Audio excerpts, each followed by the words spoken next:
오늘도 이순주 작가님 오셨습니다. 안녕하세요. 몇 년생이세요? 저는 82년생입니다. 우연 아니죠? 어떻게 우연치 않게 또 그렇게. 그러니까요. 네네네. 82년생 김지영이라는 책 읽어보셨어요? 저 읽어봤죠. 어떠셨어요?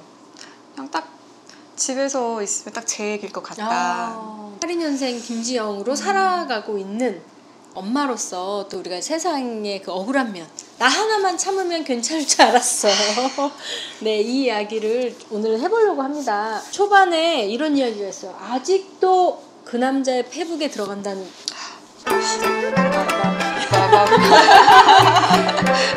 다 그러시지 않나요? 저던데? 네. 아쉬워요. 돈이 아쉽습니다. 돈이 조금 아쉽더라고요. 꽤 잘 나가는 사람이었나 봐요. 아니 뭐 제 주변에 이렇게 큰 부자가 없어요. 부자는 뭐 정말 개미새끼 한 마리도 없지만 가끔 생활이 너무 힘들 때 이 남자랑 결혼하면 어땠을까라는 생각이 들 때마다 그렇게 페북에 추천 친구로 푹푹 올라오시더라고요. 그럴 때마다 좀 비교를 하게 되는 것 같아요. 어쩔 수 없이 지나간 추천 친구였는데 저도 모르게 자꾸 이렇게 클릭을 하고 있고 여기 갔네. 와이프 얼굴 막 이렇게 해보고 좀 고쳤는데 막 싶으면서 이렇게 또 보기도 하고 그럴 때마다 좀 약간 머니가 너무 아쉬운 거예요. 머니. 이 남자랑 결혼했었으면 내 인생이 달라지지 않았을까라는 그 생각이 늘 있더라고요.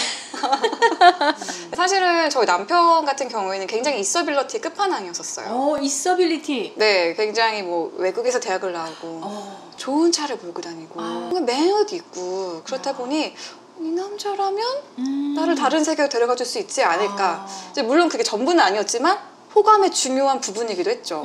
하지만 결혼을 해보니 이 남자라면 나를 계속 일을 시키겠구나. 평생 일해야 되는. 평생 나는 일을 해야겠구나. 맞벌이구나. 알게 되었죠. 그때부터 조금 아쉬워졌던 것 같아요. 네. 어쩔 수 없이 비교를 하게 되고. 그래서 우리가 결혼정보 회사에 많이 낚이잖아요. 많이 낚였죠. 네. 네, 사실 저도 결혼정보 회사를 좀 많이 갔었어요. 실제 등록을 하고 갔었었는데 거기 나오시는 분들이 되게 많아요. 근데 좀 기억해야 될 부분인 것 같아요. 머니가 아쉽지만 머니 때문에 나오는 어떤 분들이 결국 만만치가 않아요. 예를 들어서 너무 정말 훈남이시고 너무 돈이 많으신데 10분 간격으로 어머님한테 전화가 마마보이. 마마보이. 예. 혹은 정말 너무 국제 변호사고 너무 잘생겼고 매너가 좋은데 그렇게 만날 때마다 음식을 먹을 때 이러면 토하시듯이 기침을 하신 분이 있더라고요. 실제로 제 주변에서 결혼을 정말 부잣집에 간 친구가 있어요. 그 친구는 그 어머님한테 월 이제 300만 원 정도를 따박따박 받는데 저는 진짜 취집이네요. 네, 정말 부러웠거든요. 너무 부러웠는데 그 친구는 또 얘기를 해요. 너무 치사하다. 왜? 이러니까 나는 그 돈을 무릎을 꿇고 받는다. 정말 사무라이처럼 이렇게 무릎을 딱 꿇고 아니 받는다고. 월 300인데 무릎 못 꿇어요? 뭐 이렇게 생각하는 분도 있지만 하나가 더 있더라고요. 집을 해주셨는데 집을 해주셨다가 내 집이다라는 게 있으신가요? 시부모님한테는. 그래서 시도 때도 없이 비밀문을 띡띡띡띡띡 누르고 들어온다고 하더라고요. 참지 마요. 결국에 이러셔야 하는 거는 결국 내가 아닐까라는 생각이 들었어요. 예전에 무슨 어떤 강연을 보다가 인생 40이 되는 정도면 깨닫게 되죠. 인생 최고의 로또는 나라고. 이제 이렇게 말씀하신 그 주옥 같은 그런 멘트들을 들으면서 치사하고 더럽고 나 평생 이럴 것 같긴 하지만 적어도 이런 상황들은 그래도 안 겪지 않아서 다행이다. 이런 생각도 좀 요즘 하고는 있습니다. 그래요. 인생 로또는 남자 잘 만나서 실까는 그런 소수의 사람도 있지만 나다. 네. 그래서 결혼 생활에 좀 위기도 또 있으셨다고 들었어요. 이혼의 위기까지. 시댁에서 어떻게 보면 하시는 것들이라든지 남편이 굉장히 도움을 적극적으로 주어야 하는데 사실 이런 것 같아요. 결정적일 때 결국 엄마다라는 이런 것들이 저희한테 약간 좀 딱지처럼 붙는 것 같아요. 그러니까 그걸 굉장히 좋은 핑계로 활용을 하시더라고요. 직장에서 일을 하고 있을 때도 애가 아플 때 가야 하는 건 엄마다. 할아버지 할머님이 오셔야 할 때도 그래도 이왕이면 엄마가. 네. 나보다는 네가 낫지 않겠니? 라는 말씀도 많이 하시고 그런 것들이 굉장히 발목을 붙잡으면서 남편과 갈등이 있었었어요. 집을 나왔나요? 짐을 싸서 나왔죠. 짐을 싸서 나왔는데 참지 마요. 그 목소리만 들어도 운명을 알 수 있다는 ARS 신점에 근무를 막 하다가 네. 막 나와가지고 너무 막 고통스럽고 어쩔 수 없는 이런 상황이 왔었을 때 내 운명은 어떻게 될 것인가. 그리고 회사에서 정말 차오르는 이런 화병 때문에 직접 점집에 갈 시간은 없고 그렇게 전화를 했었어요. 아 누가 전화했나 했더니 ARS 한의년생 신점. 김지영들이 이렇게 전화를 하는구나. 네.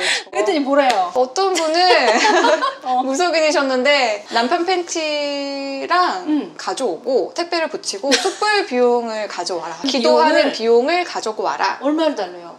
30만 원. 30만 원? 네. 그분이 팬티가 떨어지신 거 아닐까? 마침 사야 되는데. 그냥 좀 궁금해서 제 팬티? 왜 남편 팬티로 그걸 올려놓고 거기서 제사를 지내신다는 거예요. 그렇게 친정과 시댁의 갈등이 있고 정말 뭐 극한의 뭐 이혼과 별거 이런 얘기가 나오는데 이게 팬티랑 촛불로 해결이 돼? 그 얼마나 많은 점을 받겠습니까? 점성술, 타로, 사주 한 달에 정말 돈 60만 원씩 막 그쪽에 투자를 했었거든요. 근데 웃긴 게 가서도 똑같은 질문을 해요. 어떻게 될까요? 선생님 제 삶이 어떻게 될까요? 그러면 좋은 얘기를 주시는 분, 나쁜 얘기를 주시는 분, 더 심란한 얘기를 주시는 분. 근데 그런 분들한테 제가 그렇게 갔던 이유를 이 촛불과 팬티를 통해서 알 것 같은 거예요. 그때 정신이 확 차려졌어요. 확 뜨는 거예요. 확 들었죠. 뭐 하는 거야? 근데 뭐 하는 거지?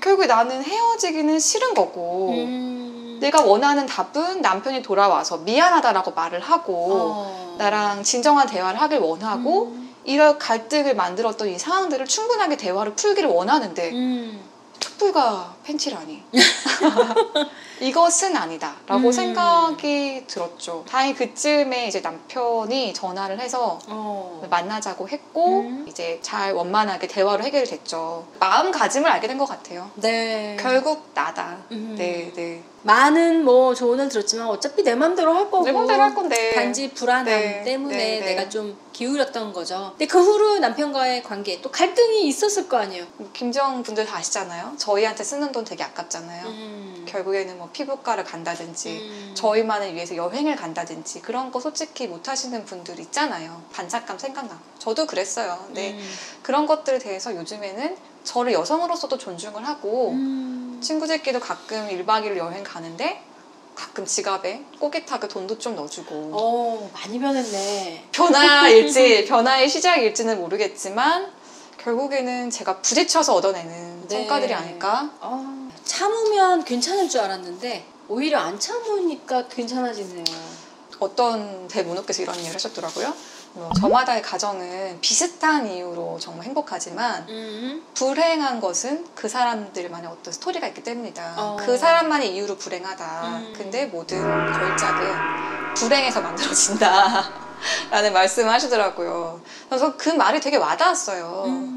불행에서 뭔가 얻어지는 것들이 모든 분들의 삶에 자양분이 되는 것 같아요. 네. 그래서 그런 것들을 조금 더 정면 돌파하시면서 참는다는 것은 사실 달리 해석하면 누구 하나가 그걸 참기 때문에 불행이 보이지 않는 거거든요. 그 불행을 적극적으로 드러내셨으면 좋겠어요. 그렇게 모두가 알면 그것이 또 다른 대화의 시작이 아닐까? 네, 그런 생각을 합니다. 참지 마요! 불행해 보이지 않는 이유는 누군가 참고 있는 것이다. 누군가가 참고 있는 거죠. 그러니까 한마디로 잘 싸우는 것도 방법인 거죠. 방법인 거죠. 우리가 행복한 가정으로 가는, 행복한 삶을 유지하는 방법 중에 하나라는 생각이 듭니다. 도저히 어디서부터 어떻게, 그러니까 참다가 화내면 진짜 무섭잖아요. 더 현타가 오는 거죠. 현타가 오는 거죠.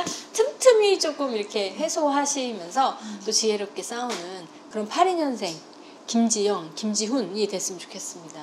너무 재밌었어요. 시간이 이렇게 금방금방 가요. 좀 못다한 말들이 많은데. 그죠? 네, 못다한 말들은 오디오 콘텐츠로 같이 진행하기로 했어요. 네. 대표님이 너무 좋은 기회를 주셔서 네. 더 많은 분들과 소통을 할 수 있는 기회가 될 것 같습니다. 네. 기대해 주시기 바랍니다. 또 이제 라디오로 음성 콘텐츠로 우리 이승주 작가님과 함께 다양한 이야기 해보려고 해요. 이순 작가님 오늘 좋은 책 또 소개해 주시고 나와서 좋은 말 해주셔서 감사해요. 아, 네, 대표님. 참지 마요. 참지 마요.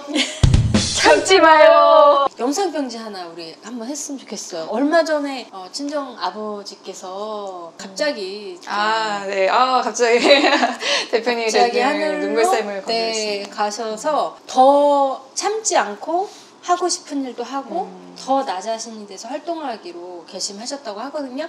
이 모습을 보고 되게 자랑스러워 하실 텐데 한마디 해주세요.